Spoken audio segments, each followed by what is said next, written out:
Guys good morning, welcome back to my channel. কেমন আছো তোমরা সবাই? আশা করছি সবাই খুব ভালো আছো। তো একটা নতুন ব্লগে তোমাদের ওয়েলকাম। তো আজকে হচ্ছে তনিমার দাদার বিয়ে, একদম সকাল সকাল ব্লগটা শুরু করেছি, যদিও এখন 9টা বেজে গেছে। তো যাই হোক, আগের ব্লগে তোমাদের বলেছিলাম যে আমি রাত্রিবেলা মেহেন্দি পরবো। তো এই যে কালকেই মেহেন্দিটা পরেছিলাম, ওদের বাড়ি থেকে এসেছিলাম আমি প্রায় 12টার সময়, তারপরে এই মেহেন্দিটা পরেছি। আর এই যে এইটা তো তোমাদের সাথে শেয়ারই করেছিলাম, তো এই মেহেন্দিটা পরেছিলাম। তো কেমন লাগলো দুটো মেহেন্দি? অবশ্যই মানে দুদিকের মেহেন্দি, তো অবশ্যই কমেন্ট করে জানিও। আর আজকে আমার ব্যাকগ্রাউন্ডটা দেখেছো পুরোটাই আলাদা, তার কারণ এখন আমি অন্য ঘর থেকে ব্লগটা করছি। তার কারণ হচ্ছে যে আমাদের ওই ঘরে, মানে যেই ঘরে তোমরা সাধারণত আমাকে ব্লগ করতে দেখো, তো সেই ঘরে আর কি বিয়েবাড়ির লোকজন আছে, মানে তনিমার দাদা বৌদি আর একজন আছে, তো ওই জন্যই আর কি। তো যাই হোক, আজকে পুরো ব্লগটা স্কিপ না করে কিন্তু দেখতে থাকো। তাড়াতাড়ি করে রেডি হয়ে আমরা চলে এসেছিলাম আমাদের নতুন বৌদির বাড়ি। আর আমাদের নতুন বৌদির নামটা তোমাদের বলে দিই, ওর নাম হচ্ছে প্রীতি। তো এখন আর বৌদিকে দেখালাম না, পরে দেখাবো তোমাদের। তো এখন আমরা চলে এসেছিলাম গায়ে হলুদের তত্ত্ব নিয়ে। তো এই যে সব তত্ত্ব তোমাদেরও একবার দেখিয়ে দিলাম।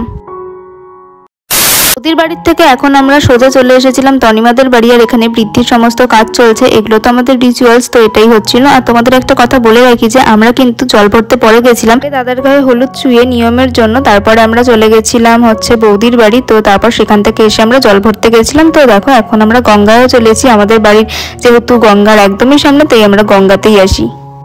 এতক্ষণ আমি ব্লগ করার কোনো চান্সই পাইনি, কারণ সারাক্ষণই বিজি ছিলাম, তো ওই জন্য। তো দেখো এটা হচ্ছে মানে গায়ে হলুদের লুক আমাদের সবাই আর কি। আমরা সাদা আর লাল পাড়ে শাড়ি পরেছি, আর মেয়ের বাড়ি গেছিলাম, সব কিছুই তোমাদের দেখিয়েছি যদিও। তো চলো এবার বাকিটা দেখাই, যে এখন জল ভরতে গেছে, তো সেটাই এখন দেখাচ্ছি। তাহলে চলো যাই।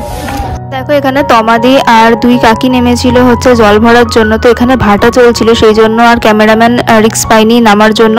তো আমরা ওপর থেকে দাঁড়িয়েই দেখছিলাম, আমরাও আর বেশি দূরে নামতে পারিনি। জোয়ারের সময় হলে পরে জলটা অনেকটা চলে আসে, তো সেই ক্ষেত্রে সুবিধা হয়, কিন্তু যেহেতু ভাটা চলছিল সেই জন্য অনেকটা ওদের নিচে নামতে হয়েছিল। তারপরে অমিতদা গিয়ে ওই জলের ঘটিগুলো নিয়ে এসেছিল। তো এখন আমরা বাড়ি চলে এসেছি। আর এখানে দেখো এবার দাদার হবে গায়ে হলুদের রিচুয়াল। তো এখানে সবাই হলুদ মাখিয়ে দিয়েছে। আর এখন বেশি করে হচ্ছিল অ্যাকচুয়ালি ফটোশুট, কারণ তোমাদের আগেই বললাম যে দাদার গায়ে অল্প করে হলুদ ছুঁয়ে নিয়মটা হয়ে গেছিল।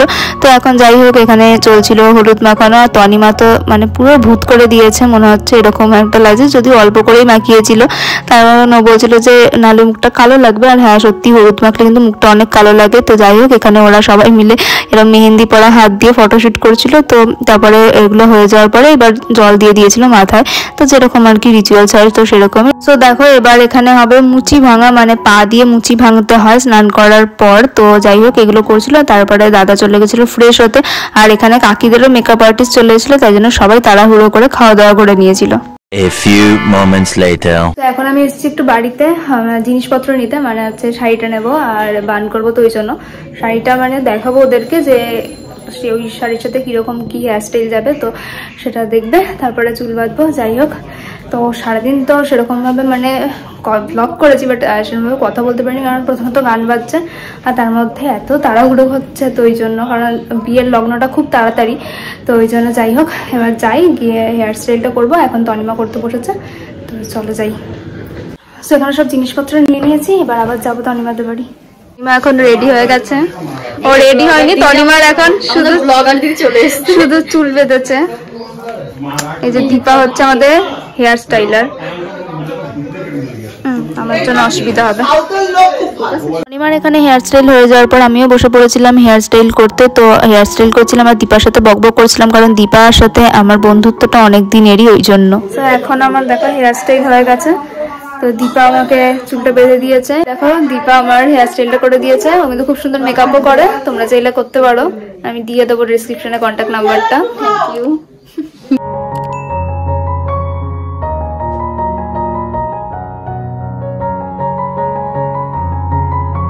এখানে দেখো আমাদের বাড়িতে আমরা সবাই রেডি হচ্ছিলাম। এখানে বৌদি ছিল, মামি ছিল, দিয়া ছিল আর আমার মা ছিল, সবাই মিলে আমরা এখানে আর কি রেডি হচ্ছিলাম। তো বৌদি এখানে আমাকে আর কি গলার হারটা পরিয়ে দিচ্ছিল, আর এই যে দিয়াও রেডি হয়ে গেছে।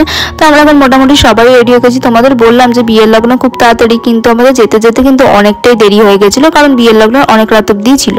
কারণ আমরা রেডি হয়ে চলে এসেছিলাম হচ্ছে দাদা বেরোবে, তো তাই জন্য সবাই আশীর্বাদ করছিল। তো আমার মা ওখানে আশীর্বাদ করলো, তারপরে ঠাকুমা আশীর্বাদ করলো। তার সাথে কোলবর আর নিতবর দুজনেই যাবে, তাই দুজনেই রেডি হয়ে চলে এসেছে। আর এখন তোমরা বাকি রিচুয়ালস গুলো দেখে নাও।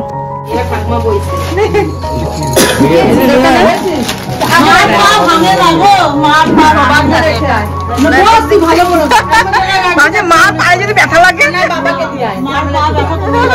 বাবাকে মার বলে উঠলে মার কষ্ট হয় না।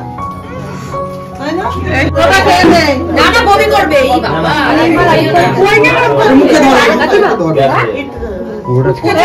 দিদির কাছে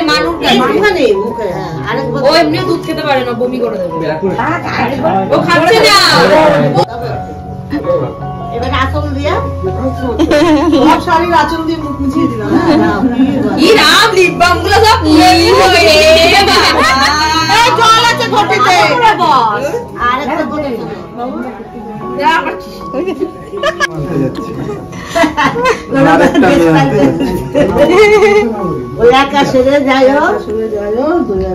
ফাইনালি এখানে সমস্ত রিচুয়ালস কমপ্লিট। এবার দাদা যাচ্ছে বিয়ে করতে।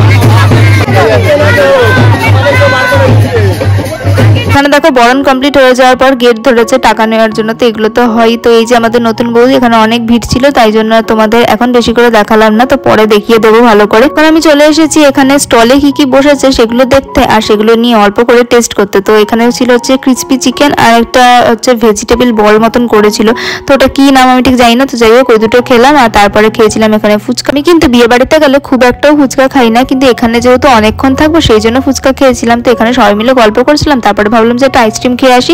তো এখানে আমি নিয়ে নিয়েছি একটা আইসক্রিম। তো আইসক্রিম খেতে খেতেও গল্প করছিলাম। আর আজকের আমার লুকটা কেমন লাগলো অবশ্যই কিন্তু কমেন্ট করে জানিও। এখানে আমি আবারও চলে এসেছি বিয়ে দেখতে। এখানে শুরু হয়েছে বিয়ের রিচুয়ালস। তো এখানে দেখো বৌদিকে নিয়ে চলে এসেছে। তো বৌদি দাদা দুজনেরই মুখ ঢাকা, কারণ এখন হবে শুভ দৃষ্টি। এগুলোই হলো আমাদের এক একটা রিচুয়ালস যেগুলো খুবই ভালো লাগে দেখতে। তো দেখো এখানে দাদার মুখটা কিন্তু খুলে দেওয়া রয়েছে, এবার টোপর পরিয়ে দিয়েছে, এবার হবে শুভ দৃষ্টি। তো এখানে শুভ দৃষ্টিও হয়ে গেছে। আমি এখানে চেষ্টা করেছি তোমাদের সাথে অল্প অল্প করে পুরোটাই শেয়ার করার জন্য, তো তোমরা স্কিপ না করে ব্লগটা দেখতে থাকো, আশা করছি তোমাদের ভালো লাগবে।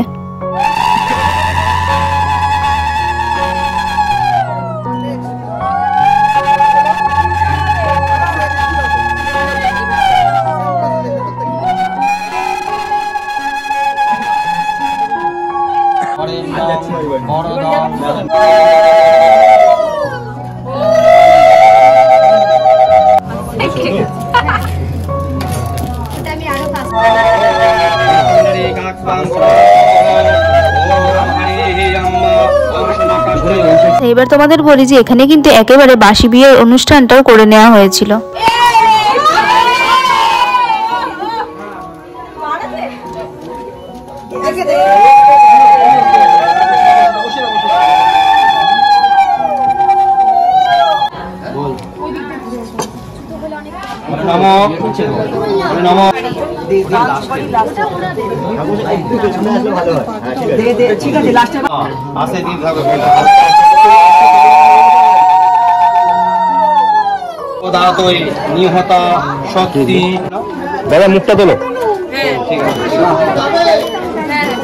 সমস্ত রিচুয়ালস কমপ্লিট। এবার হবে হলো আসল সময়, যেটা হলো সিঁদুর দান।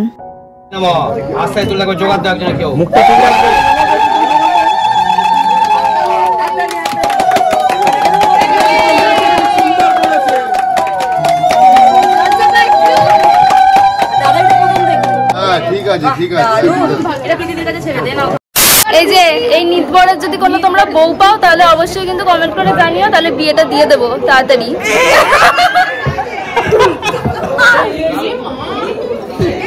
এখন জাস্ট বিয়ে শেষ হলো, 12টা বাজে। তো এখন আমরা যাচ্ছি খেতে। তো এই যে অর্ঘজিত যাচ্ছে আমার সাথে। এবার তোমাদের দেখাবো বিয়ের মেনু কার্ড, যেখানে কি কি ছিল তোমরা এবার দেখে নাও। আর পোলাও আর মাটনের ক্লিপটা নিতে কিন্তু আমি একদমই ভুলিনি। তো যাই হোক, এখানে বৌদি আর দাদাও চলে এসেছিল খেতে। বৌদিদের বাড়িতে কিন্তু একটা মন্দিরও আছে, যেটা তোমাদের আমি পরে দেখালাম, ভিড়ের জন্য আগে দেখাতে পারিনি। 2000 years later. তো এখন আমরা বাড়ি চলে এসেছি, এখন 1:30 বেজে গেছে। আর এখন সব থেকে বাজে কাজ যেটা করতে হবে, এই সুন্দর করে মেকআপ করা আর এই চুল বাঁধাটা খুলতে হবে। আর এটা খুলতে খুলতেই 2টো বেজে যাবে, তারপর যাবো ঘুমাতে। তো চলো, আজকের ব্লগটা এখানেই এন্ড করছি। তোমাদের যদি ভালো লেগে থাকে তাহলে অবশ্যই লাইক করো, কমেন্ট করো, শেয়ার করো বন্ধুদের সাথে। আর যারা নতুন দেখছো তারা কিন্তু চ্যানেলটাকে সাবস্ক্রাইব করতে একদম ভুলো না। আর সাবস্ক্রাইব করে পাশে থাকা বেল আইকনটাকে অবশ্যই প্রেস করে দিও। তাহলে চলো, টাটা, ভালো থেকো, সুস্থ থেকো।